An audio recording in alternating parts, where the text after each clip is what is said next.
আসসালামু আলাইকুম, welcome to my class. Hope you are doing well. যারা যারা আমার চ্যানেলটি সাবস্ক্রাইব করেছো, ইউ আর মোস্ট ওয়েলকাম। আর যারা যারা এখনও করনি, হিট দ্য সাবস্ক্রাইব বাটন এবং পাশে থাকা যে নোটিফিকেশন বেলটি আছে সেটি অবশ্যই ক্লিক করে দেবেন। আর আজকে আমরা করব ক্লাস নাম্বার 15 ইংলিশ ভার্সনের এলিমেন্টারি ম্যাথমেটিক্সের ক্লাস 2 এর পেজ 33 থেকে। গত ক্লাসে আমরা করেছিলাম 3 নাম্বার পর্যন্ত, আজকে তারপর থেকে ম্যাথ করব।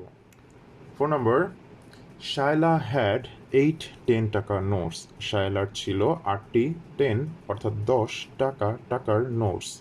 শায়লার ছিল 8টি 10 টাকার নোট। শি গেভ ময়না 3 টাকা নোটস। শি গেভ ময়না, সে ময়নাকে দিয়েছে 3 10 টাকা নোটস, 3টি 10 টাকার নোট। হাউ মাচ টাকা ডাজ শায়লা হ্যাভ? শায়লার কত টাকা আছে? একটু লক্ষ্য করো, প্রথম লাইন এবং সেকেন্ড লাইনে যে ডিজিটগুলো আছে সেগুলো বলেছে 8 10 টাকা নোটস, পরেরটাতে বলেছে 3 10 টাকা নোটস, বাট বের করতে বলেছে হাউ মাচ টাকা, কোনো নোটস বের করতে বলেনি। দ্যাটস মিন ম্যাথটা হচ্ছে প্রত্যেকটা ডিজিট হচ্ছে গিয়ে নোটের কথা বলেছে, যে এখানে হচ্ছে নোট আছে 10 টাকার 8টা, আর এখানে আছে 10 টাকার 3টা নোট, এবং সেগুলো থেকে ক্যালকুলেশন করে বের করতে হবে কত টাকা আছে। অর্থাৎ কোশ্চেনগুলো নোটে আছে, নোট থেকে টাকায় কনভার্ট করতে হবে, আর সেখান থেকে আমাদের টাকাটা বের করতে হবে যে শায়লার কত টাকা আছে। আর শায়লার যে টাকাটা ছিল সেখান থেকে আবার সে ময়নাকে দিয়েছে। তো আমাদের ম্যাথটা যেটা করতে হবে, শায়লার ছিল কত টাকা সেটা আমরা পরে বের করব, আর হচ্ছে কত টাকা এখন আছে সেই টাকাটাও পরে বের করব। আগে আমরা নোটের ক্যালকুলেশনটা করব কিভাবে। 8টা নোট থেকে সে যদি 3টা নোট হচ্ছে গিয়ে ময়নাকে দিয়ে দেয়, তাহলে বাকি নোটগুলো হচ্ছে কার? শায়লার, এবং সেই নোটে কত টাকা সেটা আমরা পরে বের করব। আগে কি করব, 8 থেকে আমরা 3 বাদ দিব, বাদ দিয়ে বাকি যেটা থাকবে সেই নোটগুলোকে আমরা টাকায় কনভার্ট করব। আর এই হচ্ছে গিয়ে রুলসটা সবসময় মনে রাখবে যে নোট থেকে টাকায় কনভার্ট করতে হলে মাল্টিপ্লাই করে বের করতে হয়, অর্থাৎ নোট থেকে টাকায় আমরা মাল্টিপ্লাই করে কনভার্ট করে টাকা বের করব। এখানে আমাদেরকে এখন লিখতে হবে ম্যাথ নাম্বার হচ্ছে 4-এ সলিউশন। আমরা লিখব শায়লা হ্যাড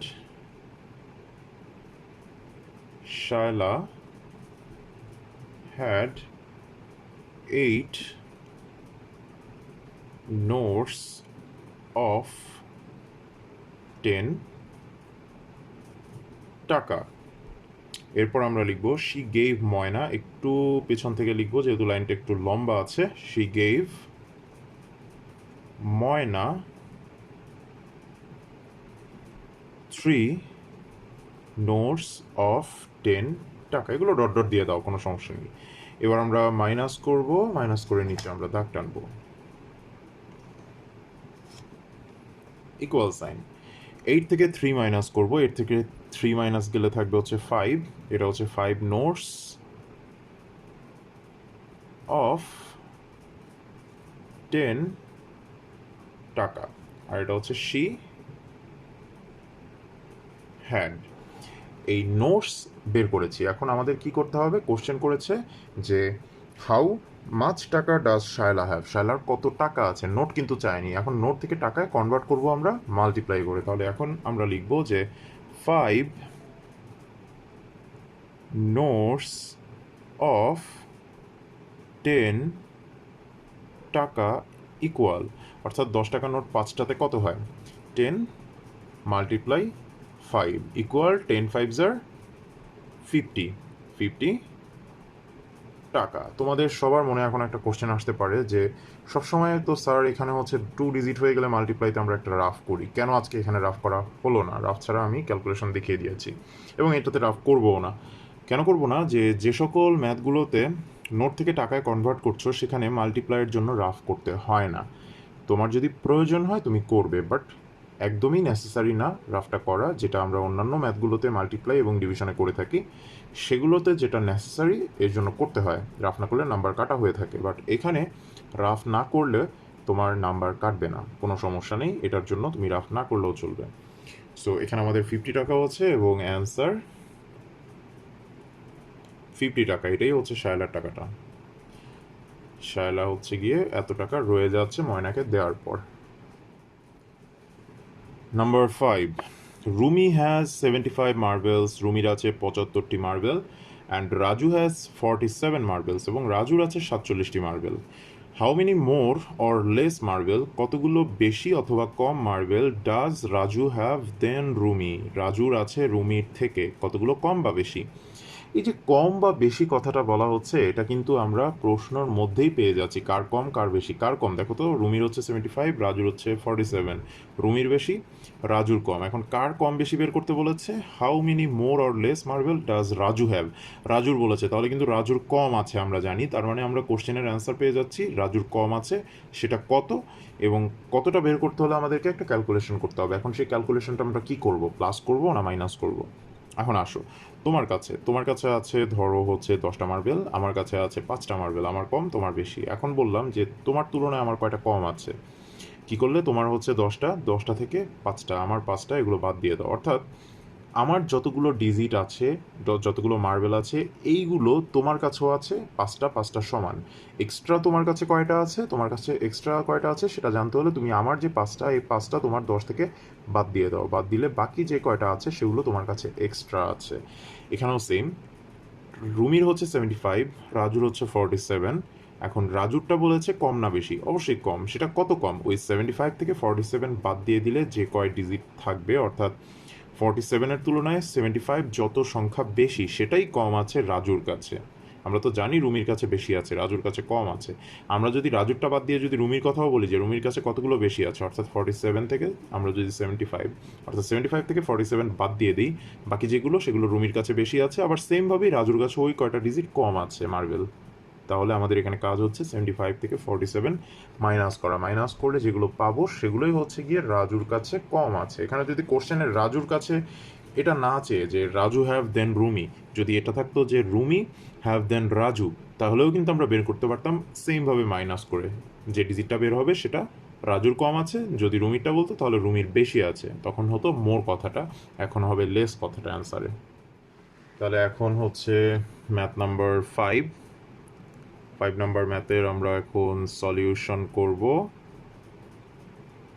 তাহলে আমরা এখন লিখব, প্রথম লাইনে আছে রুমি হ্যাজ 75 মার্বেলস, এখান থেকে লিখবো আমরা রুমি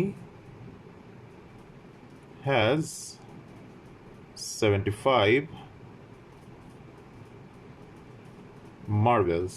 এরপরে হচ্ছে রাজু হ্যাজ 47 মার্বেলস, আমরা লিখবো এখন রাজু হ্যাজ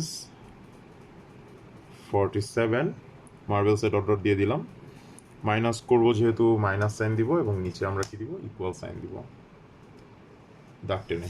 ওকে, তাহলে আমরা ইকুয়াল সাইন দিলাম।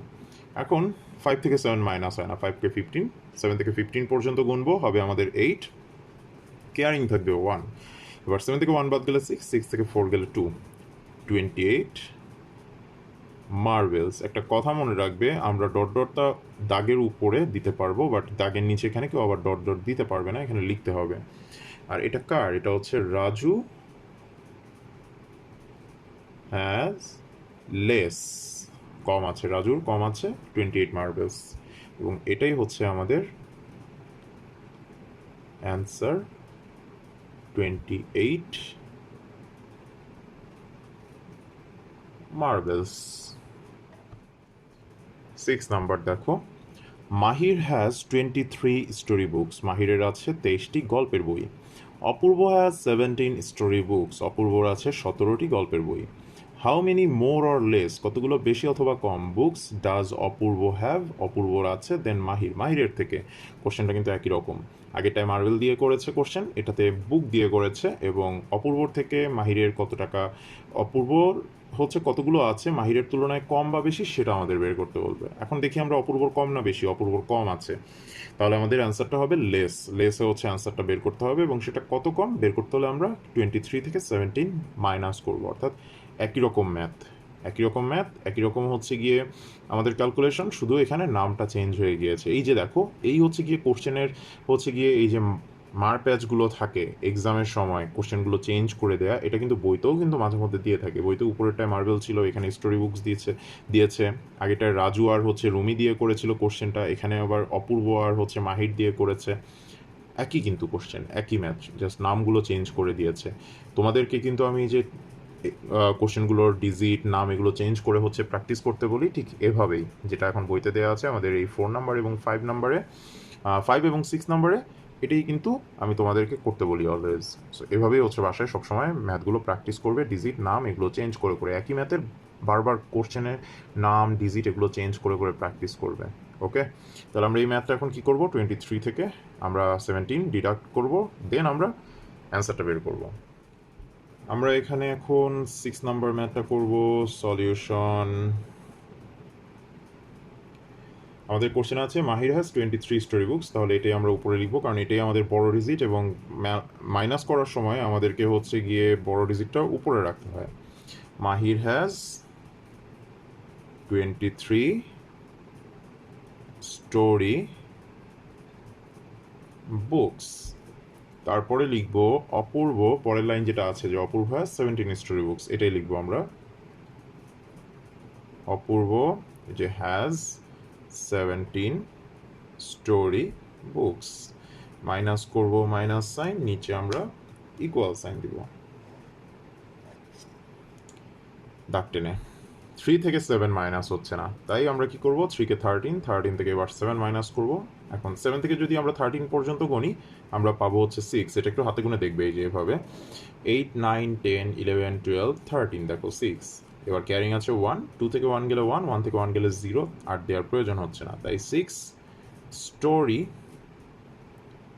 বুকস এটা রয়ে যাচ্ছে কার, অপূর্ব, মানে কম আছে আর কি, অপূর্ব, অপূর্বর তো আর রয়ে যাচ্ছে না, অপূর্বর কম আছে।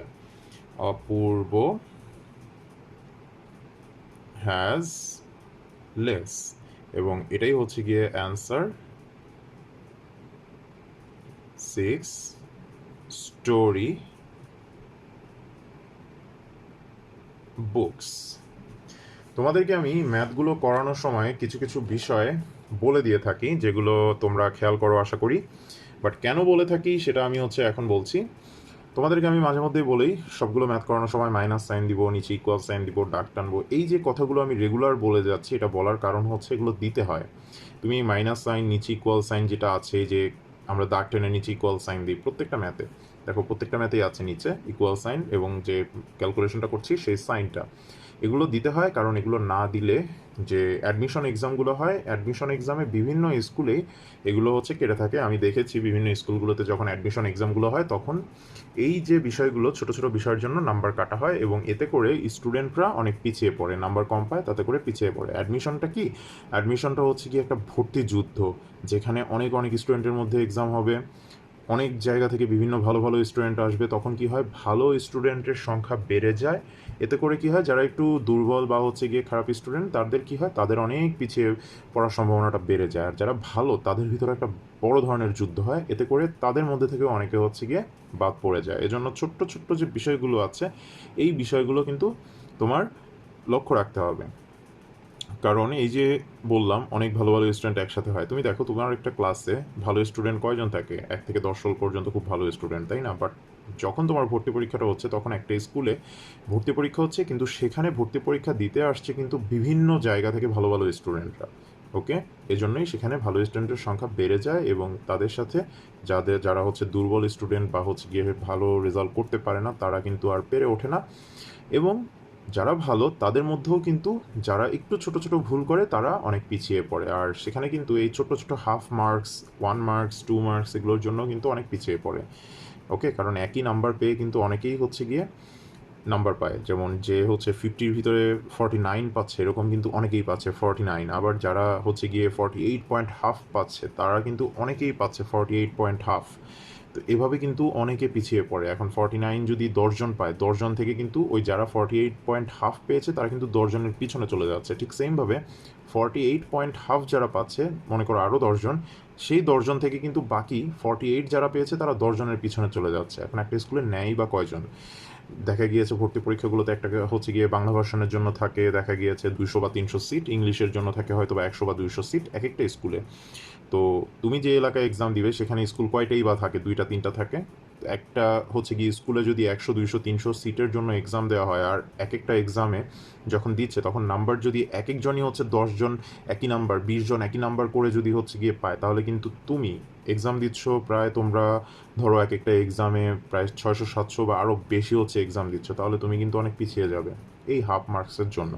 সো এই জিনিসগুলো লক্ষ্য রাখতে হবে যেন এই ছোট্ট ছোট্ট ভুলগুলো যেন না হয়। তারপরে এই যে আমি রাফ করার কথা বলি, রাফগুলো যদি না করো তাহলে কিন্তু নাম্বার কাটবে। রাফে একদম 1 মার্কস কেটে দেওয়া হয়। 1 মার্কস মানে কিন্তু তুমি অনেক পিছনে চলে যাবে, তাই না? কারণ এই যে হাফ হাফ করে কিন্তু নাম্বার কমতে থাকে।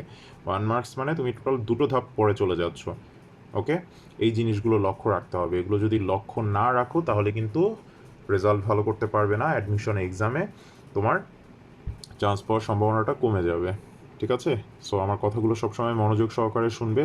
তোমাদের ভালোর জন্যই আমি বলে থাকি কথাগুলো।